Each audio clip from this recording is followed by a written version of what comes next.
नमस्कार। आज के इस कालांश में अध्ययन कर रहे हैं बीए पाठ प्रथम वर्ष विषय हिंदी साहित्य इकाई प्रथम मलिक मोहम्मद जायसी द्वारा रचित पद्मावत के मानसरोवर खंड के पद नंबर 6 की व्याख्या कर रहे हैं। लाग केल करे मजनीरा हंस लजाए बेट ओय तीरा पद्मावती कौतुक कर राखी तुम शशि होहूँ तराइन साखी। बाद मेल के खेल पसारा हार दे जो खेलत हारा। सांवरही सांवरी गोरही गोरी आपनी आपनी लीन सो जोरी। बूझी खेल खेलों एक साता हार न होई पराए हाथा। आजू ही खेल बहुरी कित होई खेल गए कित खेले कोई। धनी सो खेल खेल स पेमा रउताई ओ कूतल खेमा। मोहम्मद बाजी प्रेम के जो भावे त्यों खेल तिल फुलई के संग जो होई फुलायल तेल। संदर्भ प्रस्तुत काव्यांश हमारे पाठ्य पुस्तिका भक्ति काव्य के अंतर्गत आए हुए भक्ति काल की उपशाखा प्रेम मार्गीय शाखा के प्रतिनिधि कवि मलिक मोहम्मद जायसी द्वारा रचित पद्मावत महाकाव्य के मानसरोवर खंड से संकलित किया गया है। प्रसंग प्रस्तुत काव्यांश में रानी पद्मावती और सखियाँ उस मानसरोवर में स्नान कर रही हैं, अटकेलियाँ कर रही हैं, तो उनकी अटकेलियों को देखकर भी उसमें तैरने वाले हंस भी लज्जित हो गए। उनकी अटकेलियों को, उनकी काम उत्तम भावना को देखकर हंस भी लज्जित हो गए और वो किनारे पर आ बैठे।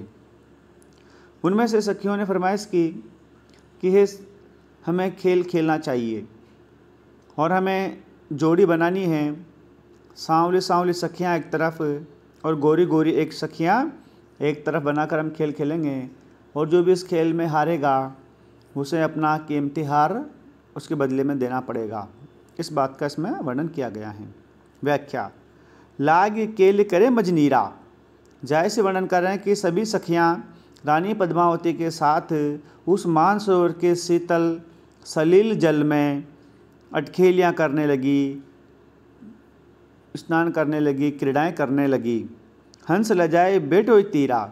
और उन सखियों रानी पद्मावती उनकी अटखेलियों को देखकर, उनकी मौज मस्तियों को देखकर जल में तैरने वाले जो हंस हैं, उनके जोड़े हैं जो हंस हैं, वो भी बाहर निकलकर किनारे पर बैठ गए और उनको देखने लग गए। पद्मावती कौतुक का सखी तुम शशि होहूँ तराइन राखी। पद्मावती कौतुक का सखी, एक सखी ने कौतूहल होकर, कौतूहल जिज्ञासा के वशीभूत होकर रानी पद्मावती से कहा, तुम शशि होहूँ कि हे रानी पद्मावती, आप तो साक्षात चंद्रमा के समान सुंदर हो प्रतीत हो रही हो। तारा ने सखी और बाकी जो सखियां हैं वह तारों के समान प्रतीत हो रही हैं। बाद मेल के खेल पसारा हार दे जो खेलत हारा। कि हे रानी पद्मावती, हम सब सखियां मिलकर एक खेल खेलें। वाद मेल के खेल पसारा, हम एक ऐसा खेल खेलें जिसमें हम एक वाद भी रखें, जिसमें हम एक शर्त भी रखें। शर्त क्या रखें? हार दे जो खेलत हारा, कि जो भी उस खेल में सखी हारेगी उस सखी को अपने हीरे मोतियों से जड़ा हुआ हार देना पड़ेगा। अब इसके लिए हमें टीम बनानी है। सांवरे ही सांवरे गोरे ही गोरी, कि सांवली सांवली सखियां एक टीम में और गोरी गोरी सखियां एक टीम में। आपनी आपनी लीनों से जोड़ी, और अपनी अपनी जोड़ी बना लो। कि सांवली सांवली सखियों की अलग जोड़ी रहेगी और गोरी गोरी सखियों की अलग जोड़ी रहेगी। बूझ खेल खेलों एक साथा, और हम सब हिल मिलकर, बूझ खेल हिल मिलकर, हम सब हिल मिलकर एक साथ उस खेल को खेलेंगे। हार न होई पराए हाथा, और हमें वो खेल इस प्रकार से खेलना है कि हमें एक दूसरे के हाथ हारना नहीं है। यानी कि हमें एक जोड़ी से दूसरी जोड़ी को हारना नहीं है। इस प्रकार से हमें सूझबूझकर वो खेल खेलना है। आजो खेल बहुरखित हुई, और वो खेल हम आज ही खेल लें, बहुरखित हुई, फिर पता नहीं बाद में वो खेल खेलने का अवसर मिलेगा या नहीं भी मिलेगा।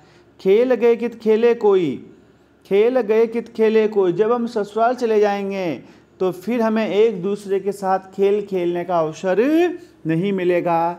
इसीलिए हे सभी सखियों, हे रानी जी, हम सब हिल मिलकर खेल खेल लेते हैं। धनी सो खेल खेल से प्रेमा, रऊ तायो कूतल खेमा। धनी सो खेल खेल से प्रेमा, और हमें ये जो खेल हैं ये हमें प्रेम से खेलना है, प्रेमा ने प्रेम से।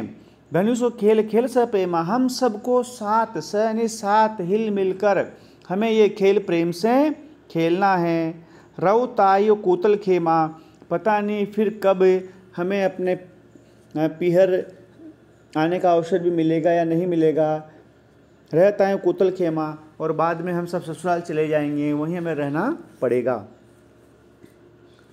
मोहम्मद बाजी प्रेम के जो भावे त्यों खेल, तिल फूल के संग जो हुई फुलायल तेल। मलिक मोहम्मद जैसे कह रहे हैं कि साथ में हिल मिलकर खेल खेलने से प्रेम बढ़ता है, एक दूसरे के प्रति आत्मीयता बढ़ती है। मोहम्मद बाजी प्रेम के जो भावे त्यों खेल, जाहिर से कह रहे हैं कि जैसे जैसे हम खेल खेलते हैं वैसे वैसे एक दूसरे के प्रति प्रेम बढ़ता जाता है, उसमें प्रगाढ़ता आती जाती है। उदाहरण देकर समझाए कैसे।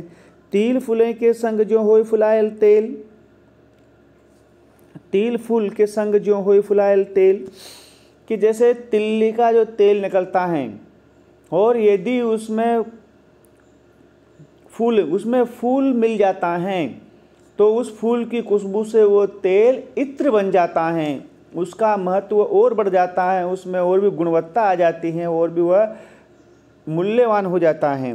तिल फूले के संग जो होय फुलायल तेल, कि तिल्ली का तेल जो निकलता है उसमें यदि फूल मिल जाता है तो वह तेल फुलायल, वह इत्र बन जाता है, उसमें और भी ज़्यादा मादकता रोचकता आ जाती है। उसी प्रकार से साथ हिल मिलकर खेल खेलने से प्रेम भावना बढ़ जाती हैं। विशेष प्रस्तुत काव्यांश की भाषा ठेठ ग्रामीण अवधी भाषा का प्रयोग हुआ है काव्यांश में। बिंदु नंबर 2, जैसे इसमें प्रेम के महत्व को व्यक्त किया है कि हिल मिलकर साथ खेलने से एक दूसरे के प्रति प्रेम का भाव बढ़ता है। पद नंबर 3, इसमें रानी पद्मावती और सखियों की रूप सौंदर्य का भी वर्णन हुआ है। धन्यवाद।